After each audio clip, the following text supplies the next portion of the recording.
So today we're going to watch some content from Peter Diamandis. This guy is very interesting. He is inviting some very interesting people. What I really like about him, although he's a billionaire and many people say billionaires are bad and whatever, I think if there are good billionaires, this must be one of them. Why? Because I like that he invites people who are guided by purpose. Now, why this is important is because you see, when you create a business, it has to be not just like a money-making machine, but something that actually generates value. And I feel like he gets it. I feel like he, with his content and what he's creating, I feel like he gets it. This is a group of entrepreneurs running $10 million to $10 billion companies. Their focus is on getting clarity on their massive transformative purpose and then using that for a moonshot to do something extraordinary, to go from success to significance in the world. Yeah. Can you take me back to that, first of all, that founding aha moment, and then... I want to say something about the concept of moonshot. If you're not familiar with this, it's working on achieving the impossible.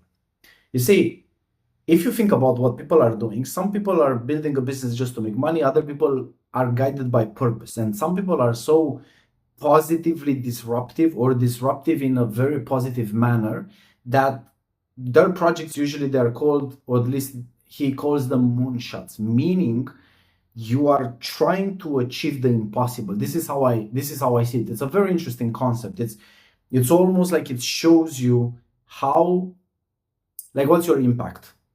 What's your impact? When you are working on a moonshot, this is beyond everything. It's helping humanity at the highest level. We talk about purpose as a critical part of building a company that's a moonshot company. And I was there in Paris. I was sort of in between gigs. I had sold my recent company to Akamai, and I didn't know what was next. He is talking about how he started Uber with his partner. And so we were on a 3-mile walk back to our hotel after dinner. And he said, man, I wish we could just push a button and get a ride.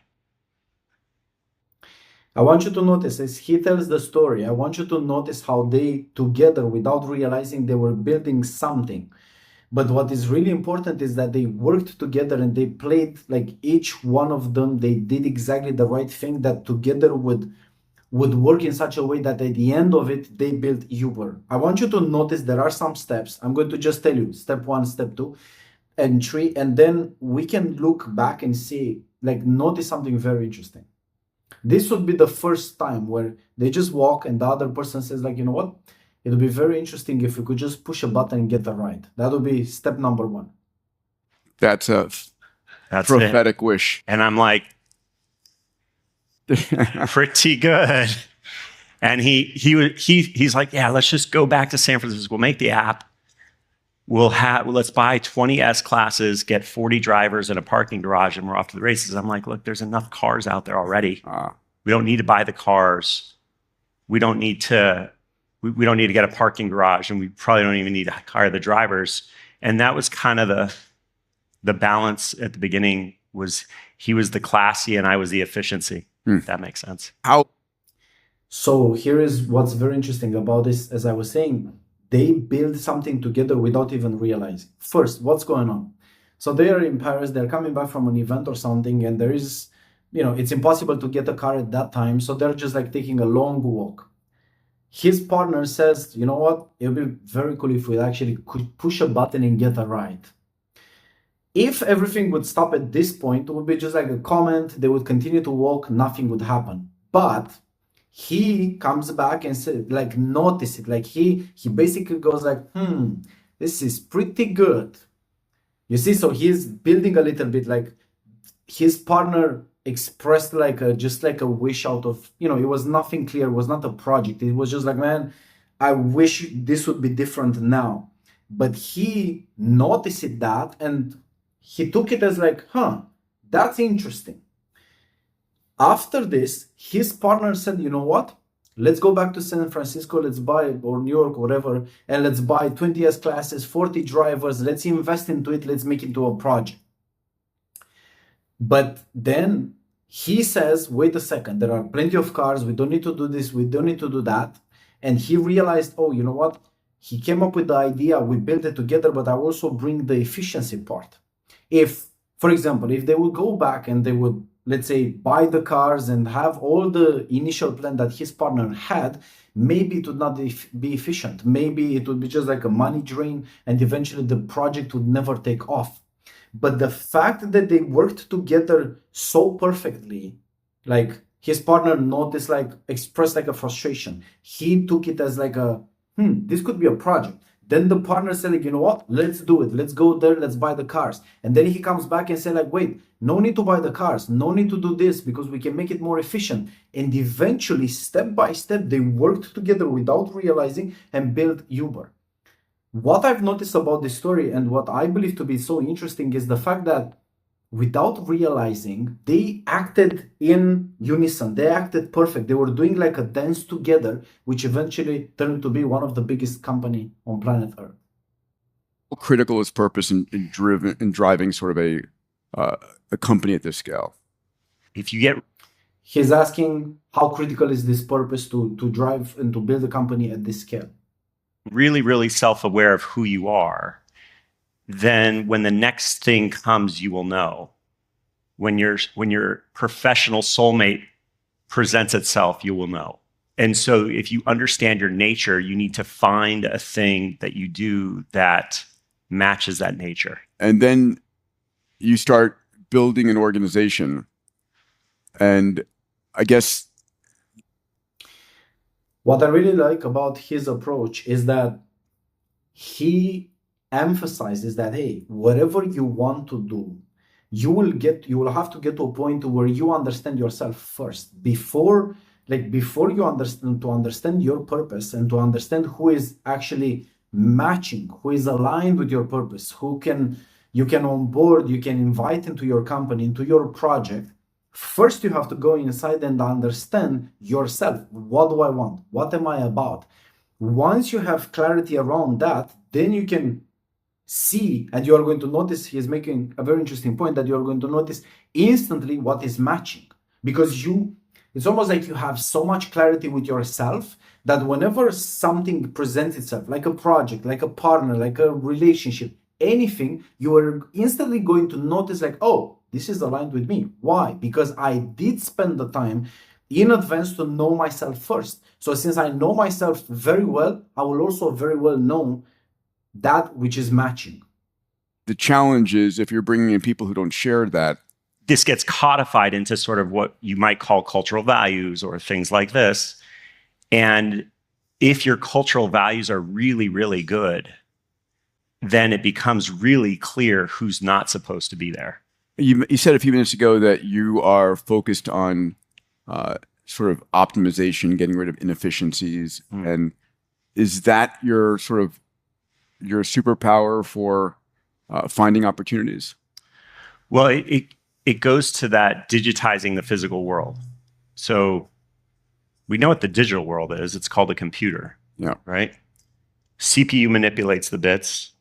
Storage stores the bits. Network moves bits from point A to point B. These are like the three core computing resources in a computer.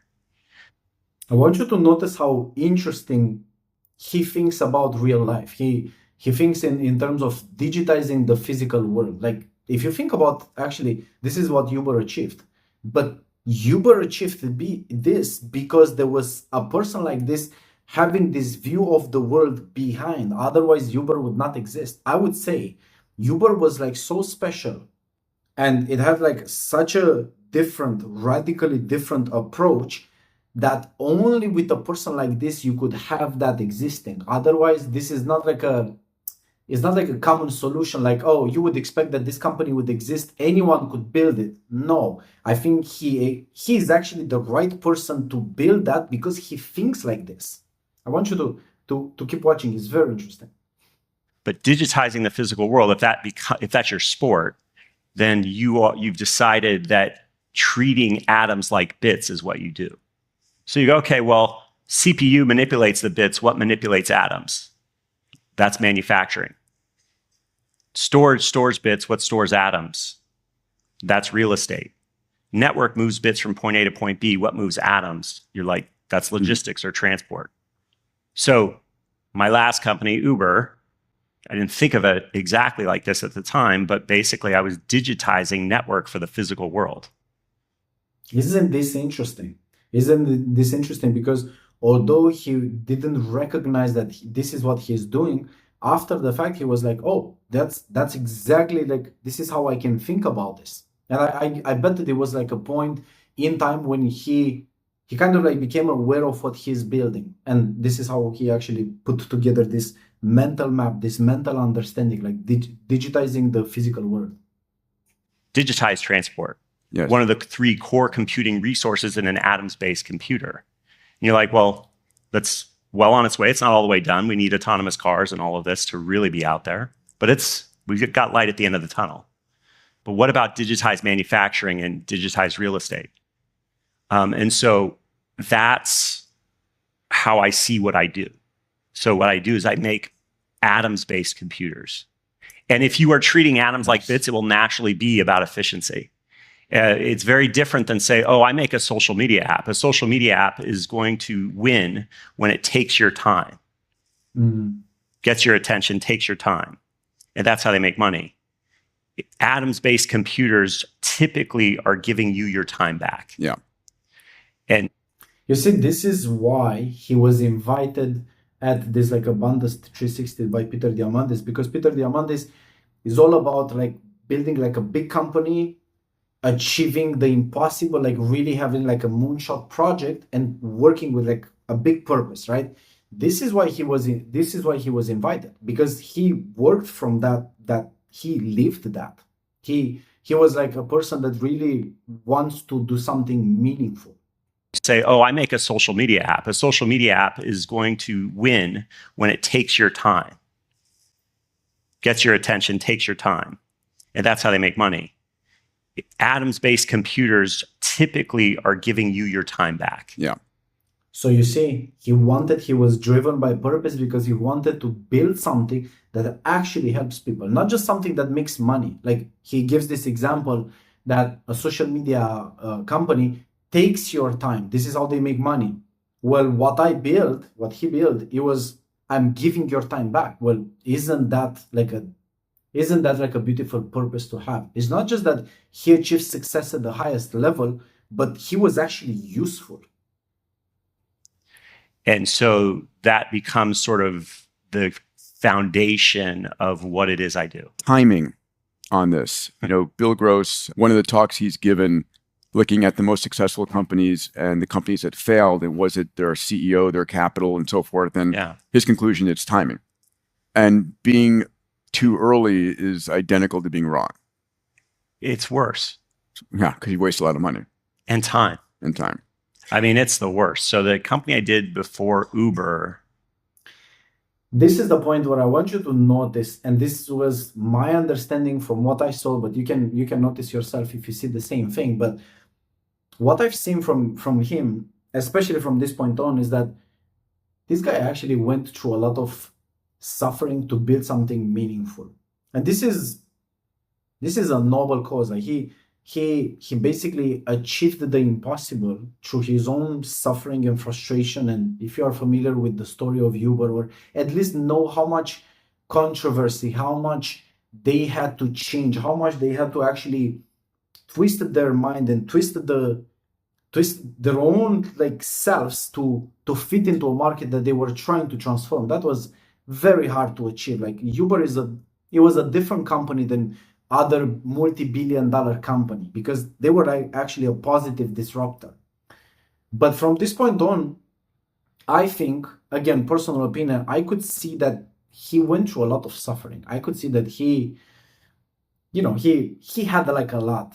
His charisma doesn't come from, how can I say, some people, they have this polished charisma and they are talking perfect like politician. He is not the type. His charisma comes from pure suffering, but also good intention, like really being determined to actually build something useful. And that's very rare. In my opinion, this is like 1 in a million people. Maybe, who knows? Actually, wait, could be 1 in 500 million. Let's call it this way. was like networking software. I sold it to Akamai, but I was probably wrong and too early, which is like really the worst. So first 4 years, no salary. Yeah. I didn't have anything. And just imagine who would go through something like this. So many people you see on the internet, like so many people, they say like, oh, I want to be successful, I want to be entrepreneur, I want this and that, but they don't want the work, they don't want the suffering. They're not even willing. Like 4 years, no salary, like really? Most people would not put up with 4 months, even 4 weeks. Right. So I like to say, I actually at some point had socks that said blood, sweat, and ramen. So it will grind you to dust if you're early. And if you're early and wrong, that's intense. Just feel the suffering. If you listen to him, you can, if you have a way to feel, like to connect with his suffering, it's just like, oh, he went through some things that most people on this planet never do. That's for sure. One of the most important things that innovators do is they are really good at finding valuable unknown truths. Things that are true and very valuable that nobody else knows. So if you create a machine that's finding valuable unknown truths, then you start to know a lot of things other people don't know. And if you know a lot of things other people don't know, you can start doing things that other people can't do. So that's called change making. Yeah. You start to be able to do stuff other people aren't doing, which means you're doing some stuff nobody's seen. So you start doing a lot of it because you're really good at that core thing, which is finding valuable unknown truths. You start doing a lot of it, you're basically in the change making business. And there is this thing in nature that is everywhere around us. It's called resistance to change. It's in nature. It's nature. It's natural because nature abhors a monopoly, and nature abhors change that can cause harm. So it's a natural mechanism to slow down progress to make sure it's the right kind of progress. And so one of the best ways to deal with resistance to change is to build a massive amount of trust with those you're asking to change or that you're asking to bring along with that change. And so then you really have to have a philosophy around how to build trust while change making, because then you can turn your adversaries into advocates. In other words, I would say just to build trust with the market or the audience that you're trying to change. Could be summarized. You can think about this as influence, because influence is, I'm trying to change something in this area, but there is some resistance. So therefore I have to build the trust as I'm trying to change things. But that's, in a word, you could summarize it as influence, if I got it correct. You actually will end up moving much faster. So a lot of times people learning the wrong lessons. They're like, oh man, the Uber thing, just go crack some skulls and kick some ass, But actually, the lesson to learn is different, which is if you build trust as you make change, you can actually go even further. Our 3 cultural values at my current company are truth, trust, and passion. So you really, again, you have to find those valuable unknown truths. You have to have a passion to get it over the line fast and first. And you have to build trust with those that you're bringing it to. But I think one of the things about iteration is really lowering risk. Here's an interesting way to go with this, is that a lot of people say, I want to be a risk-taking company, or I want to go work for a risk-taking initiative or whatever. And I'm like, no, I want to be a not risk-taking company or a risk-mitigating company. I like to say as innovation, I have this fun formula. Innovation equals big P divided by little r. big P is progress and little r is risk. Risk comes in the form of time, money, and reputation. So I need to squeeze down risk. If I get it to zero, then then innovation goes to infinity. And hold on to that progress while getting risk down. And iteration is a big part of that. It's about, in some ways, finding those valuable unknown truths while minimizing the risk of doing so in the form of dollars, time, and reputation. Every once in a while, I'll get an entrepreneur that comes to me and will say, when do I give up? Do you still believe? Like, if you don't believe, move on. Yeah. Obvious, okay? He is delivering a framework of decision making whenever you feel like, should I continue with this or not? I did analyze it and I found like he really distilled it down to 3 steps that really gives you a clear answer. If you put in the time to really consider each question, 2 questions, I think you are going to get the right answer every time. Step 2, are you the right person to do it? So this goes back to self-awareness and just knowing like, okay, what sport are we playing? Am I a support player or I'm the main player? Like, where do I land? Where am I in this? And super hyper transparent honesty with yourself about it. Okay. And then, okay, so let's say we check that box too. Step 3, am I about to do significant mental or physical damage to myself by continuing? I did a couple talks, Imagine how come he actually came up with the 3rd step. Well, he went many times, maybe too far, and then later he looked back and he realized, man, I was about to do significant damage to myself and maybe I should have stopped. But let's focus on the first 2 steps because he is saying something very interesting. First, he says, do you still believe? If you don't believe in that which you started and you are putting effort and you're considering, should I continue or not? If you no longer believe, that's it. It's very clear. And there is a very good reason why he actually put it first. It's because this is literally the barrier to entry. If you don't believe in what you're doing, just don't even try. The beauty of his framework is that this applies not just in business, but also in relationships. Think about a relationship.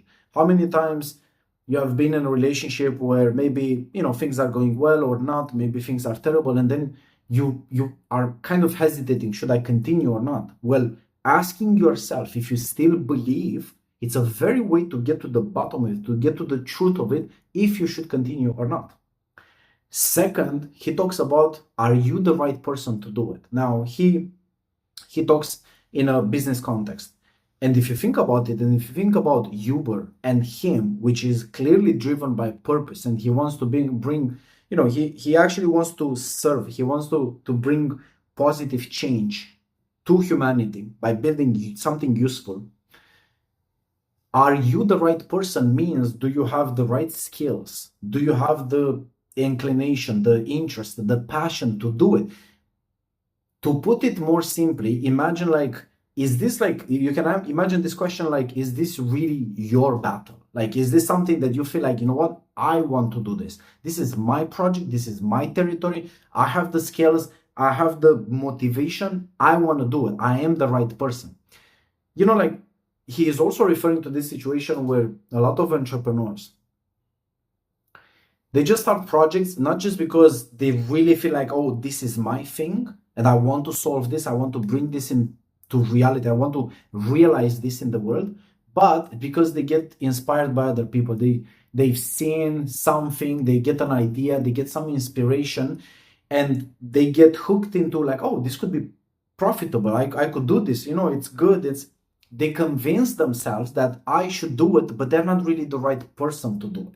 This is very important. Like entrepreneur talks, things like this.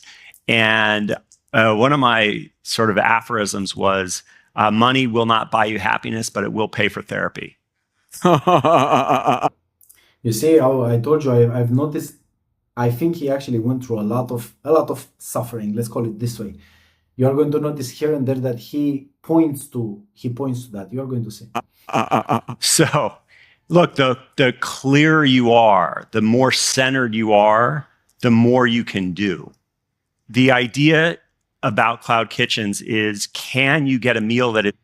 He talks about the new project he is working. I think it's called CloudKitchens. Very interesting, because he no longer works with Uber, from what I know. He's no longer the CEO, but now he works for this project.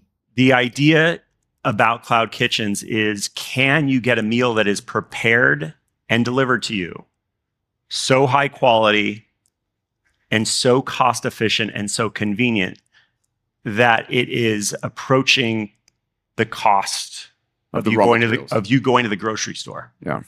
And if you do that, you do to the kitchen what Uber did to the car. And you turn this thing that we all do for ourselves into a thing that a service does for you. What you get in return for this is you basically get your time back to do all the other things in life you love. You cook when you want, that's great. But you don't have to. You see, he is doing exactly the same, almost like the same structure applied now not to cars or transportation, but to food. Isn't it beautiful that he is one more time bringing his self, like really what he thinks, like the way he looks at the world, like bringing like a positive impact in the world, working with a purpose, like really trying to give people their time back. And now he's just applying it in a different area. You see, this is how you can see that, you know what? It was not luck. It was not like, this is not like he got there, Uber turned to be what it was just because it happened this way. No, it was by design. And I mean by his design. And he designed, like he bring into Uber whatever he was inside. That's why right now, even if he moves to a different project, he's applying, you could say that he's applying the same framework again, but actually he is applying himself again. How important is luck, Travis? Okay, so I like to play backgammon. Does anybody here like to play backgammon? Yeah. Anybody? All right, there we go. In any given game, luck plays a real role. Sure. But if you play 100 games, it doesn't. That's a really good analogy. So the way to think about it is the success that you have, is it due to 10,000 decisions or is it due to 2? If it's due to just a couple, then you're lucky. If it's due to 10,000, you're not. The other question I get a lot of is, what did you learn? What did you learn at the last thing? Or what did you learn? And I'm like, well, I learned all the things I shouldn't do. Yeah, basically, you can see that he also has some good humor from what I've noticed. Like he almost pokes at the idea that although people think that he's going to deliver some sort of revolutionary insight. What did you learn? Tell me about it. I want to take that. And he's, in a very funny way, he responds like, well, I learned all the ways that I shouldn't do it, or all the things that I shouldn't do. That's good humor coming from a lot of trial and error. All of that is about really seeing the future. Right? So a valuable unknown truth means you see something nobody else does. It means you believe something that is against what everybody else believes. It means you have to see the future. You have to see the difference between perception and reality, where everybody thinks reality is here. That's their perception. They think reality is here, but it's actually over here. The distance between the two is the innovator's playground. So you have to get good at seeing what the future really is and being very skeptical of everything coming in and analyzing in a very truthful way and getting good at it. What is actual reality, not what do people think reality is. And look for those moments when what people think is very, very different than what is real. That's where all the good stuff is. He doesn't really explain. I didn't get to this part where, although I watched the whole thing, where he explained exactly how do you get to see what other people don't see? Like, how do you make that into a process that you can repeat? He talks about you can get very good at it, and then you're going to get a lot of truths that are unknown, and then you can build a lot and you can see what other people are not seeing. But I didn't get exactly, okay, what's the process? How can I replicate that? Like, how can I achieve that consistently? He doesn't talk about that. However, he talks about something very interesting about the seeing the truth and really being able to distill, or more like distinguish, between something that looks to be the truth and something that actually is the truth. Because when you're on this innovator's playground, the difference between where people think reality is and where it actually is, when you're in this kind of like gray zone, you don't know. Like, you don't know what is true. Like, you really don't know. Things are going to present themselves all equal, like equally true. So for you, it's not just that you have to advance and be able to build things in the world, but you have to also second guess, or kind of like question yourself, question your assumptions, to make sure that whatever you're bringing into the world, or at least what you are trying to make real, it's actually true. Because sometimes you might be delusional and you might have a vision that actually it's not really, you're not really seeing the truth. Like, even if that reality doesn't exist and you have a vision, oh, you know what, I see something that other people don't see. Yeah, maybe you're just deluding yourself, and you might, this is where people and entrepreneurs get into this situation where they have been working and honestly banging their head against the wall into some sort of projects that feel that they're not going anywhere. And this is where they get to the point of like, should I continue or should I not? But questioning your assumptions, and really, this is something that also Elon Musk has pointed many times, that you should start from fundamental principle, like fundamental truth. Like, what's the first thing, first layer, first foundational truth that I can trust to be true, and then on top of that I can lay one more layer of truth, and then hopefully with that I can actually build and get to build something that is sturdy, it's resistant, it's more like it's viable, it can withstand the test of, like, adversity, because it's actually based on truth, or truth based. So you have to see into where the world is going and build for that world. And sometimes the world changes in ways that you didn't expect, and you have to adapt to that. So we're only in control of what we do each day, but most definitely most of what's going on, we're not in control of. And I think that's a super important thing for people to realize, because I think a lot of people get really attached to this idea of controlling stuff, and they get into weird spots when you do that. Now, there's the other side of it. You get so used to not being in control. Like, as an entrepreneur, you wake up and you're like, what crazy effed up thing is happening today? And you just go, yeah, I guess that's what's happening today. Let's go. But then you almost lose your spine. You almost become an invertebrate, because you're like just like this blob that's just cool with whatever's happening. So you have to sort of keep the fight to try to make the world the way you want it, but you can't get attached to trying to control it. It's like this balance. More like firm but flexible, like firm into those fundamental truths that you have established, or you have investigated, you have vetted yourself, and you know that, oh, this is actually true. And then being flexible in the areas in which you're not really sure, so you're still considering, like, okay, is this true or not? What do I think about it? But the way I see what he just described is like firm but flexible. You just have to pick rightly the areas in which you should be firm, like not bend too much, like be firm. And then you should also pick the areas in which you can allow yourself some flexibility, so you cannot break. How do we prepare for that future? I'd love to get your thoughts, because it's coming up fast. Yeah, I mean, this is a hard one to answer, because the history of technology basically says we're fine. But a lot of times history says you're fine, and then things change, So it's like, I don't know. The one thing we got going for us, this is a weird one. The one thing we got going for us is that robots don't have bank accounts. Yet. We had a 2-hour session on crypto last night. Easy. Okay, hold on. Let me just roll with this for a second. Okay. Let's just assume robots don't have bank accounts. Okay. All right. Why does that matter? Because if you're making something cheaper, it's cheaper for a human. It means that they have more money than to spend on other things. And when they spend it on something that's powered by AI, it doesn't go to a robot's bank account.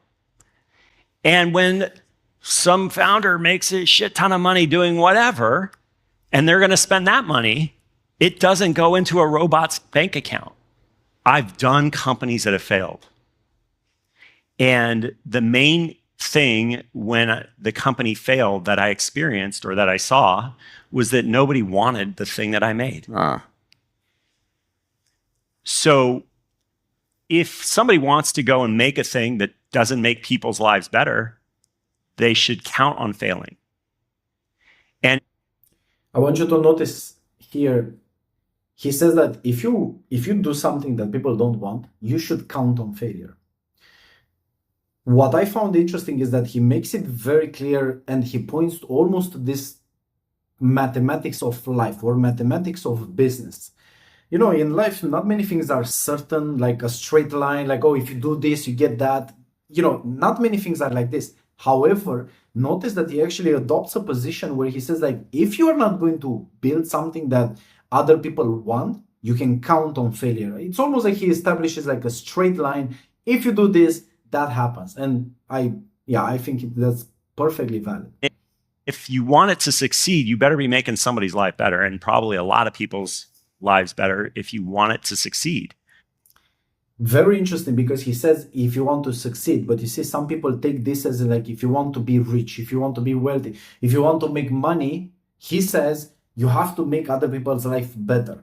Well, some people might say like, wait, I can be successful and not necessarily make their life better. For example, social media, it's a waste of time, although, you know, it's also useful. But there are definitely plenty of businesses that really, they're not bringing anything positive, but they're making a lot of money.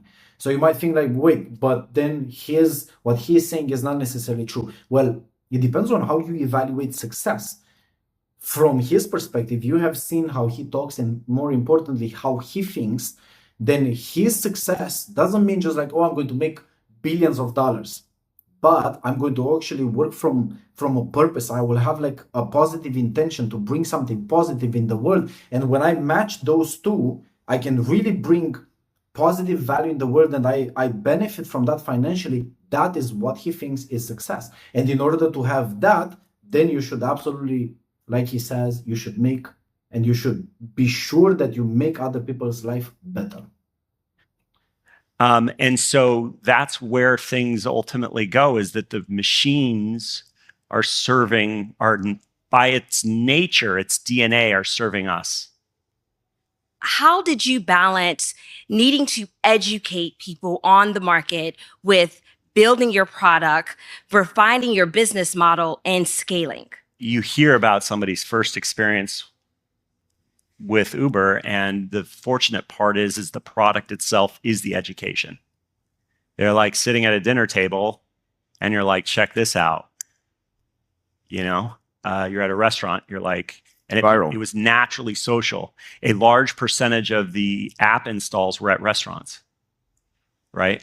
A large percentage of the app installs were due to one person introducing the thing with a link, like I get a free ride when I give you a free ride. We called it give get. It was like a third of all of our new users up till like 2015 or 16. So the product itself was the education. The product in itself is the education, but the way I understand this is that it has to be so good that people will be interested to use it and to share it. I think the element that he is not mentioning directly, but although indirectly, he talks about the fact that most installs were at the restaurant where people would share, right? People would just be with friends. They'll be like, oh, you know, I might get a commission from this because they designed for this, right? Give, get, like you get something if you actually share it, right? But the product has to be so good that people will want to share, because if it's not so good, they're not going to share it. And if they're not going to share it, there is no They're not interested to educate other people onto a product that is not really good. Like if you build something good, people know how to use it, people know how to explain it to others, they will be interested to share it, and they will know how to educate others. That means they're going to basically do the work for you, but you have to absolutely focus, and this is what I got from him, you have to absolutely focus on something that is shareable. Meaning it's so good that people want to use it, and not just that, but they want to share it with their friends. It's critical. Taking another citizen across town became somehow really controversial. It's kind of weird that was controversial. Yeah, and basically now towards the end, he talks about the part that I believe must have been the most frustrating for Uber and him and his company, because, well, they had to actually achieve a lot and to gain trust into a market that they were trying to disrupt. And obviously a lot of people were against it because they didn't want to lose their share of the pie. They were just afraid, and I'm going to lose my job, I'm not going to be a taxi driver and such. Although people didn't realize, hey, if I'm not a taxi driver, I can be a Uber driver and still I'm going to make money. So people were resisting that which they were not really understanding. But that's what happens when you have like a vision. When you have like a strong vision, you are seeing beyond what other people can see. And it's a tough place to be in. Make no mistake. People who bring positive, disruptive change in any industry, there are just a few. And he is one of them. He went through a lot of suffering. He had to overcome a lot of challenges, both internally and externally. He faced a lot of obstacles. But at the end of the day, because he had the right mindset and also the right makeup, like he was built like this, eventually he succeeded. So, and after that, I heard there was some controversy. They kicked him out of the company. I didn't read that story. I just heard about it. I don't know if he got fired or something like that. There is more to see on this topic. It's very interesting, but the content that we just consume, I think it's something that everyone can learn. I was here. I learned with you. I shared some feedback. Hopefully it was useful. I'm going to catch you in the next one.